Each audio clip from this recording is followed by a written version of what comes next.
పత్రికల్లో వచ్చిన ప్రధానమైన వార్తలు ఒకసారి మనం చూద్దాం. ముందుగా నమస్తే తెలంగాణ చూద్దాం ఒకసారి.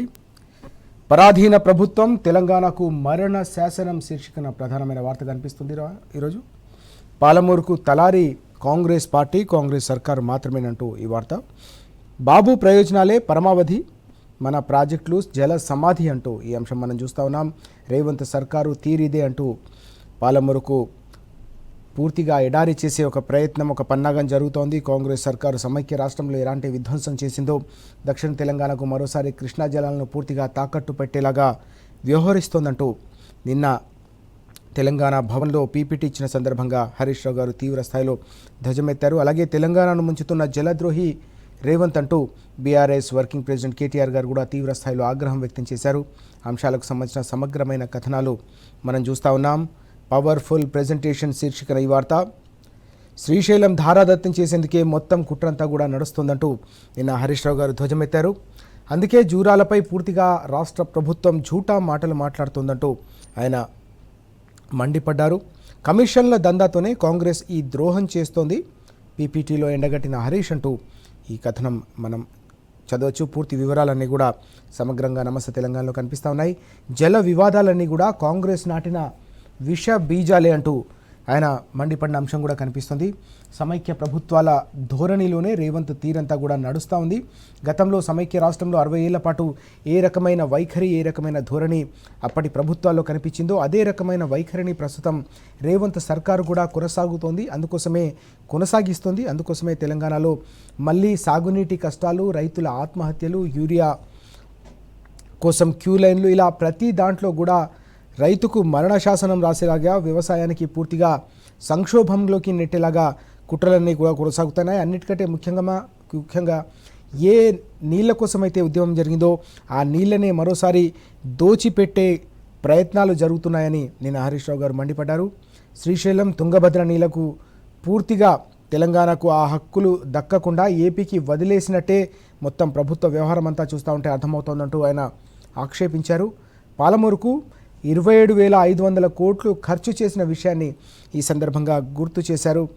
బీఆర్ఎస్ హయాంలో కేసీఆర్ గారి సారథ్యంలో పాలమూరు రంగారెడ్డి ప్రాజెక్టును పూర్తి స్థాయిలో ప్రణాళికలు రూపొందించడమే కాకుండా ఏకంగా కేంద్ర ప్రభుత్వం నుంచి అనుమతులు తీసుకొచ్చి 27,500 కోట్ల రూపాయలు ఖర్చు చేసి 95% పనులు పూర్తి చేస్తే కనీసం కాలువలు కూడా పూర్తి చేయలేని కాంగ్రెస్ సర్కారు బీఆర్ఎస్ను విమర్శించేది అంటూ నిన్న హరీష్ రావు గారు మండిపడిన అంశం మనం కనిపిస్తోంది. ఇక్కడ ఈ సర్కారు చేతగానితనం వల్లే డిపిఆర్లు వాపసు వస్తున్నాయని కూడా ఆయన తీవ్ర స్థాయిలో ధ్వజమెత్తారు.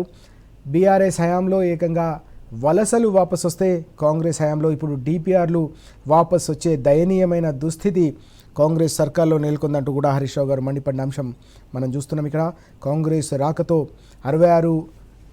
66, 34కు కృష్ణా నీటి వాటా 45 టీఎంసీలు తగ్గించి ఉల్టా మాపైనే నిందలేస్తారంటూ కూడా మండిపడిన అంశం మనం చూస్తున్నాం. 90 టీఎంసీలు, ఒకటి కాదు రెండు కాదు, ఏకంగా 90 టీఎంసీలతో పాలమూరు రంగారెడ్డి ప్రాజెక్టును రీడిజైన్ చేయడంతో పాటుగా 3 జిల్లాలకు సంబంధించిన రైతుల పొలాలన్నీ కూడా సస్యశ్యామలం చేసేందుకు, భవిష్యత్ అవసరాలను కూడా తీర్చిదిద్దేందుకు ఓవైపు పంప్ హౌస్లు, ఏకకాలంలో రిజర్వాయర్ల నిర్మాణం చేపట్టి పూర్తిగా కృష్ణా జలాల్లోని ప్రతి నీటి బొట్టును, తెలంగాణ హక్కుగా రావాల్సిన నీటి బొట్టులను ఒడిసి పట్టి దక్షిణ తెలంగాణను ఒక మాగాణంగా మార్చాలనే ఒక ఆలోచన చేస్తూ ఉంటే దాన్ని 45 టీఎంసీలకు కుదించడమే కాకుండా ఉల్టా చోర్ కోత్వాల్కు డాటే అన్నట్టుగా బీఆర్ఎస్ పైన మీరు నిందలు వేస్తారంటూ కూడా ఆయన విరుచుకుపడ్డారు. ఆ అంశం కూడా మనకు కనిపిస్తూ ఉంది.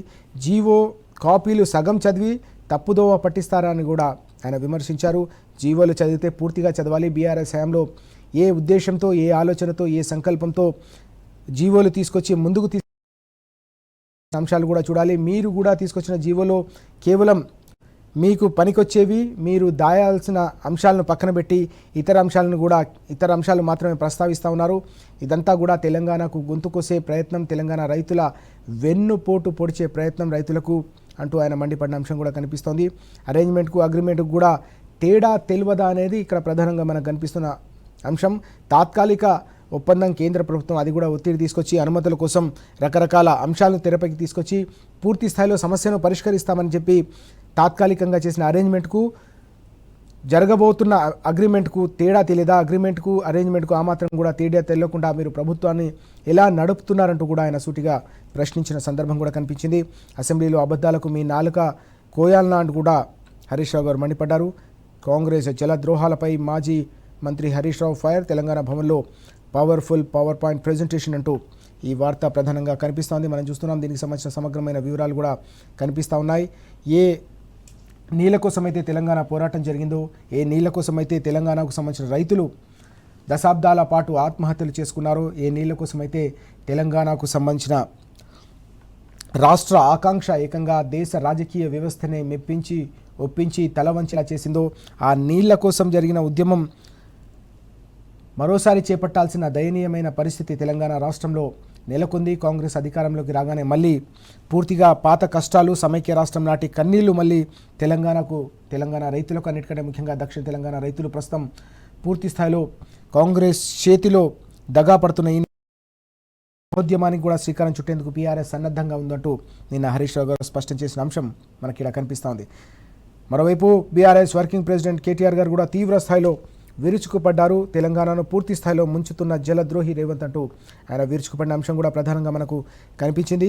అధికారంతో విర్రవీగుతూ ఉన్నారు సీఎం, అధికార మదంతో విర్రవీగుతున్న ముఖ్యమంత్రి అంటూ ఆయన తీవ్ర స్థాయిలో విమర్శించారు. ఆ అక్కసుతోనే కేసీఆర్ గారిపై బలుపు మాటలు మాట్లాడుతున్నారంటూ ఆయన ధ్వజమెత్తారు. కాంగ్రెస్ వల్లే రాష్ట్రానికి తీరని నష్టం, తీరని అన్యాయం జరుగుతుందంటూ కూడా ఈ సందర్భంగా కేటీఆర్ గారు మండిపడిన విషయం మనకు కనిపిస్తూ ఉంది.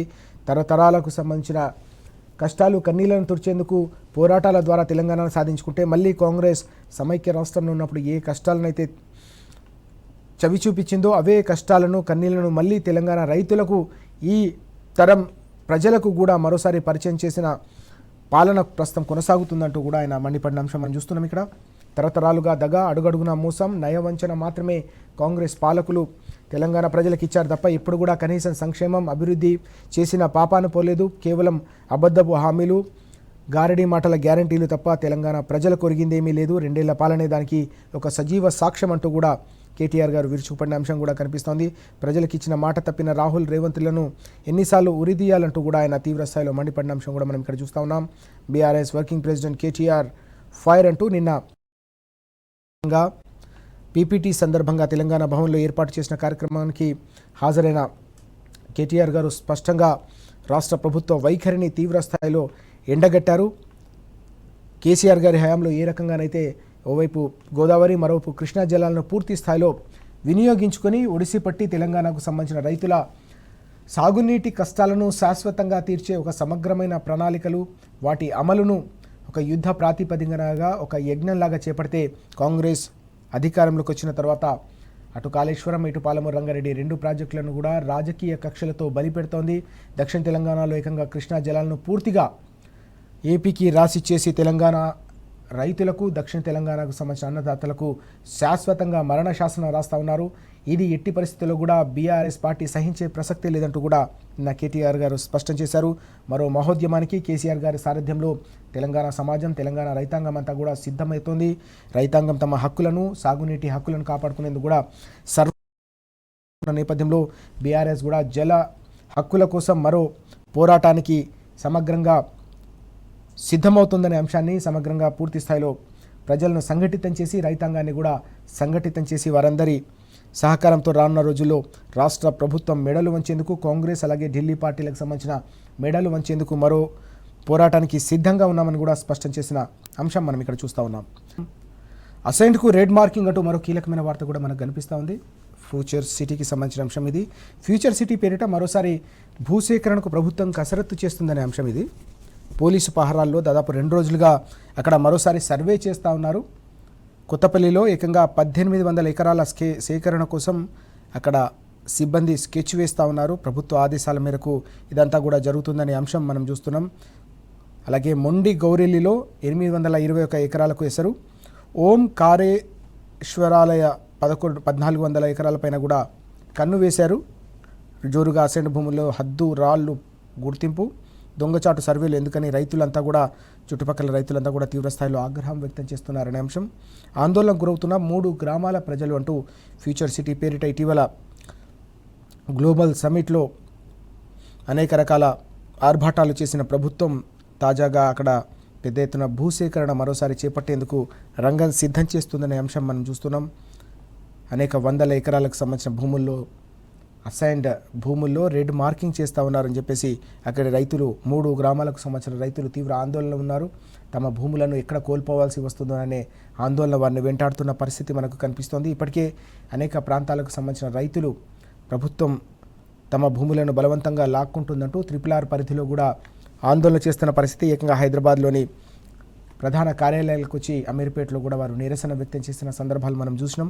ఇప్పుడు తాజాగా ఫ్యూచర్ సిటీ పేరిట మరోసారి భూసేకరణకు ప్రభుత్వం రంగం సిద్ధం చేయడంతో అన్నదాతల్లో ఆగ్రహం కట్టలు తెచ్చుకుంటున్న పరిస్థితి మనకు ఫ్యూచర్ సిటీ పేరిట ప్రభుత్వం చేస్తున్న ఈ ఆర్భాటంలో కనిపిస్తోంది. ఈ క్రమంలోనే పోలీసు పహరాల్లోనే ఇదంతా కూడా సర్వే నిర్వహిస్తూ ఉన్నారు. రైతుల్లో ఆగ్రహ జ్వాల వ్యక్తమవుతున్న నేపథ్యంలో రైతులు తిరగబడితే పరిస్థితిని అదుపు చేసేందుకు అక్కడ పోలీసు పహారా కూడా కొనసాగుతుందనే అంశం ఇక్కడ మనకు కనిపిస్తూ ఉంది.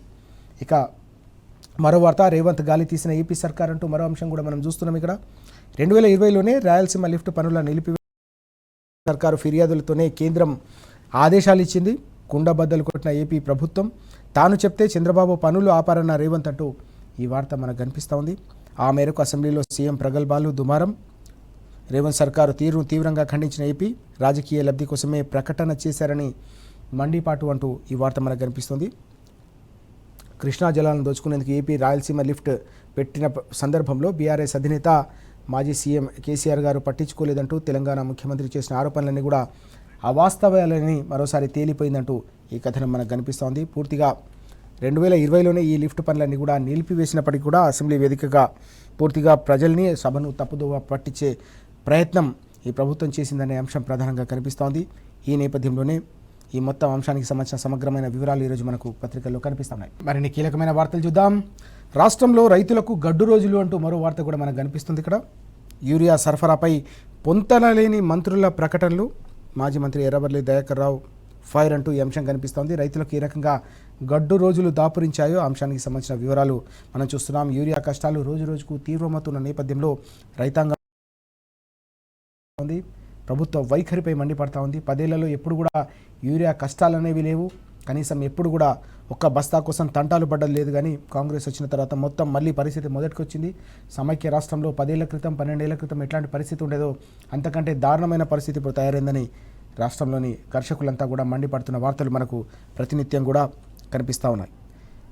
అలాగే నిన్న ఎమ్మెల్సీ షంబీపూర్ రాజు గారి బర్త్డే సందర్భంగా బీఆర్ఎస్ అధినేత కేసీఆర్ గారిని ఎర్రవెల్లిలోని నివాసంలో ఆయన కలిశారు. ఈ సందర్భంగా శుభాకాంక్షలు తెలియజేశారు కేసీఆర్ గారు. ఆ అంశానికి సంబంధించిన వివరాలు కూడా మనం ఇక్కడ చూస్తూ ఉన్నాం. దాంతోపాటు జలద్రోహి రేవంత్ అంటూ నిన్న ఇచ్చిన పవర్ పాయింట్ ప్రజెంటేషన్కు సంబంధించిన సమగ్రమైన వివరాలు కూడా మనకు ప్రధానంగా కనిపిస్తూ ఉన్నాయి. ఎట్టి పరిస్థితుల్లో కూడా ఒక్క నీటి బొట్టును కూడా విడిచిపెట్టే ప్రసక్తే లేదు. ప్రతి నీటి బొట్టును గోదావరిలో కృష్ణలో ఒడిసి పడతాం. తెలంగాణ మాగాలను సస్యశ్యామలం చేసుకుంటాం. కుట్రలు కుతంత్రాలు కొనసాగించే ఢిల్లీ పార్టీలకు భరతం పడతాం. కేసీఆర్ గారి సారథ్యంలో మరో జల సాధనకి తెలంగాణ సమాజం అంతా, తెలంగాణలోని అన్నదాతలంతా కూడా సిద్ధంగా ఉన్నారనే వార్త కూడా మనకు కనిపిస్తోంది. అలాగే పండుగ సాధనకు గుర్తింపు ఇవ్వాలంటూ నిన్న మండలి డిప్యూటీ చైర్మన్ బండా ప్రకాష్ గారు డిమాండ్ చేశారు. ఆ అంశానికి సంబంధించిన వార్త కూడా మనకు కనిపిస్తుంది. జయంతి వర్ధంతిని అధికారికంగా నిర్వహించాలంటూ పండుగ సాధనకు సంబంధించిన వీరోచిత గాథను ఆయన మండలిలో ప్రస్తావించారు.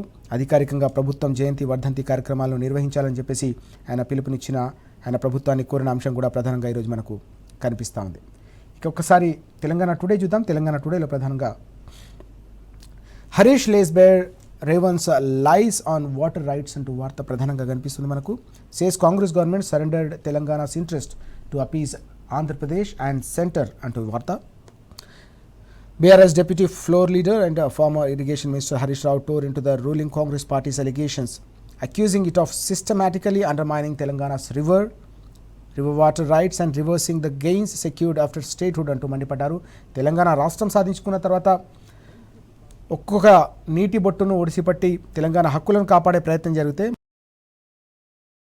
కాల రాసే కుట్రలు కొనసాగుతున్నాయంటూ ఆయన మండిపడ్డారు.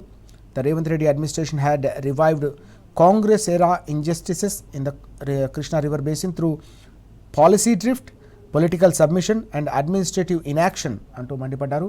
ఓవైపు పరిపాలనా వైఫల్యం, ఇంకోవైపు విధానాల రూపకల్పనలో పూర్తిగా లోపభూయిష్టంగా పక్క రాష్ట్రాలకు ప్రయోజనం జరిగేలాగా పాలసీల రూపకల్పన జరుగుతుంది కాబట్టి పూర్తిగా గతం కంటే కూడా పరిస్థితి అధ్వాన్నంగా మారింది.